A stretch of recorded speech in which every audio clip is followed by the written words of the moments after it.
Let's get this video started. Pros and cons for getting the Breitling Super Avenger. Now, the other day it was just a forearm vest, so let's do a wrist check with the Citizen Grand Touring 44 millimeters.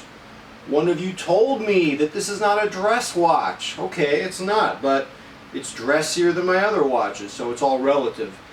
I'll buy that it's a sports watch, but man, it is dressy. So let's talk about the pros and cons of me getting a new Breitling Avenger Seawolf II with Arabic numerals. WatchMax has them for under $3,000, free shipping. That's a scary thing for me, for someone who's never gone that high in the tiers. But let's talk about the pros and cons. Just full disclosure, I'm leaning toward doing it, but I want to talk about the cons first. The first is, I don't know about your family, but in my family, talking about buying a $3,000 piece of jewelry is a huge conversation. When my wife asks me how much a watch costs that I bought, and I say 800 bucks, 500 bucks. The Richter scale in her brain doesn't go very high. She goes, oh, well, I hope you like it, man. That's her attitude. And I think my knowledge of that has kept me in the tier 3 zone, even though I've been wasting a lot of money, and more and more money than even a Breitling Avenger Seawolf. And my goodness, I could have bought 4 of those in the last 3 years. Yes, that's how those math figures add up. That's some scary thinking right there. So that's a big conversation. Number 2, having something that expensive is a great source of anxiety. I mean, I'm going to have to get a safe, or I'm definitely going to have to get home insurance with the serial, the serial number engraved in it. That is a great source of anxiety for me. It's putting all my eggs in one basket, man, and that does scare me. Bumping it, dropping it, scratching it, suddenly that becomes a huge thing. And a $3,000 piece of jewelry. I don't even know I have the self-esteem to buy myself a $3,000 piece of jewelry. What kind of self-esteem does a person have to buy jewelry that costs that much? It's funny how once it becomes 3,000 bucks, I'm not even using the word watch anymore. I'm using terms like jewelry. Lord have mercy. Well, okay, some other cons. I'll tell you what, I don't have. I've been going to Watch City and Torrance for basic watch stuff, bracelets and battery changes. But honestly, I don't have a go-to person to service my Breitling. And I don't know. I don't want to send it off somewhere and have it come back all scratched up with no one taking accountability. And if you think taking it to a local place is just as safe, think again.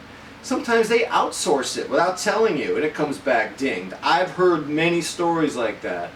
So that's one of the biggest issues that I'm going to have to address if I get this Avenger, is finding someone I can trust, someone who's going to baby it, someone preferably who'll do it right on the premises. A year ago I was actually put off by a $600 service. That doesn't bother me anymore, because I've seen how much money I waste buying and rebuying and going through the cycle of tier 3s. Any other cons? Not really. That's pretty much it. I mean, just my conscience. Who in the hell am I to buy a $3,000 watch with all the problems going on in the world and with all my family responsibilities? On the other hand, I can't afford it, so it could be a mind game. Now, the lists of reasons to get one. I actually took this from a video I made over a year ago, a facetious video about why I needed to buy a Breitling. Number 1, I said it was a hero watch. Yeah, I need a hero watch, right? I'm a hero, right? I'm a middle-class guy who could use some heroism in his generic suburban existence. The size of the watch, well, who cares about the size? Yeah, okay, I'm a big dude, all right? So I can wear a big, thick Breitling, big deal. Now this one, number 3, is good. Staying power. There is something to be said about buying a watch that you stick with rather than just rotating in and out of the revolving door, on and on and on. That's crazy. I really do think I would benefit from an exit watch. That would be something that I find to be a positive motivation to go up here in Tier 4. Number 5, you deserve it. I don't know if I deserve it or not. I want it. I don't know if I'm going to go down that road. Oh, this one was a stupid reason. Channel credibility. Oh yeah, right. Like my channel needs credibility by buying a luxury consumer item. That's lame. Alright, let's go on to the next one. Brand identity. Yes, McMahon, because your self-esteem and your identity are so minuscule and insignificant, because you're such a little cipher, you need to glom on to some larger brand that's bigger than you. No. That's not going to happen. I don't think I'm going to wear a baseball cap with a Heineken emblem on it. Nope.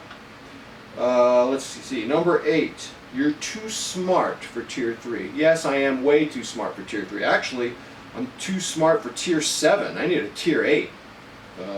Well, I understand. The real point is, as you educate yourself on watches, horology, of course, your taste's going to go up and up and up and up and up. This one, number 9, was stupid. A testosterone enhancer. What? You mean watches or growth hormones now? That was lame, but hey, if wearing a Breitling gives me a higher T, I will take it. No apologies. Number 10. This one interests me. It's getting a Breitling is like getting a girlfriend that's better than you, in that you'll have to adapt yourself upwards. That I really like. I like the idea of adapting myself upwards, as opposed to making my wife adapt herself downwards. Yes, the more upwards I can go in life, I think the better my life and my family's life is. And for that reason, getting a Breitling Avenger Seawolf is not just for me, but it's for my entire family. Right? Okay. Number 11. It will make me richer. Of course it will make me richer, because I'll look rich, I'll act rich, people will treat me like I'm rich, and it's just going to be a positive, self-fulfilling prophecy. Buy that Breitling now. Number 12. Well, I actually agree with number 12. I'll stop buying watches. That's going to save me money. I actually believe that. I mean, over the next 3 years, I think this Breitling will save me about $5,000 to $10,000. I'll miss making you guys watch videos. I mean, I'll probably make the unboxing of the Breitling, and then I'll do a first look, and maybe a review, maybe a follow-up. And then what? It's going to be short stories and fables and piano recitals. My channel will just grow. It's going to be, you know, I do this channel for what my interests are. I don't think that I should be doing this for attention. So that's how it's going to be, my friends. And until next time, I am out.